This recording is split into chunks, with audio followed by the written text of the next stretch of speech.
ভাই বলেন। ভালো আছেন আপনি? না ভাই ভালো নাই, কষ্ট কিসের জন্য? ভাই গেছিলাম কষ্ট। আপনি তো সারাদিন কষ্ট পরিশ্রম করেন, তারপর রাত হলো সিরিয়াল দেন। এত কষ্ট করার পর আপনার মালিক মহাজন দেখে না, আপনার কষ্ট বুঝে না, আপনি তার উদ্দেশ্যে কিছু বলেন। আর এই যে গ্যাস পাম্পের যে অবস্থা, সরকারি উদ্দেশ্যে কিছু বলেন, এখন কি করতে হবে? বলছি যে এই যে আমরা মনে করি সকালে 5টা বাজে 6টা বাজে বেরোই, আর আসি আমরা এখানে রাত 10টা বাজে। জি গ্যাস পাম্পে গ্যাস নিয়ে মনে করেন রাত 2টা 3টা বাজে আমাদের যাওয়া লাগে। মালিক মহাজনের কথা আমরা বলি যে আমরা এইভাবে পারবো না। জি এখন মালিক মহাজনের কোনো উদ্যোগ নেয় না ভাই। জি এখন আমাদের তো ফ্যামিলি আছে, ঘুম নাই, খাওয়া নাই, জি আমাদের কষ্ট হয় ভাই, মালিক মহাজন দেখে না ভাই।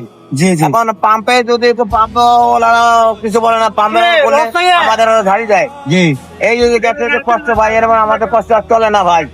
এইভাবে যদি এই গ্যাস পাম্পের সমস্যা হয়, আপনাদের চাকরি করা কি সম্ভব? সম্ভব না ভাই, কোনোদিনও সম্ভব না ভাই।